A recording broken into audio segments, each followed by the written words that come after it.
I have printed this DNA model using the 3D printer in our school. It's from a science project. Let's have a look at the 3D model.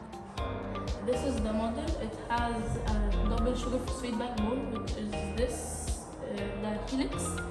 And these things inside, they're called the strings of the DNA. And this is the base.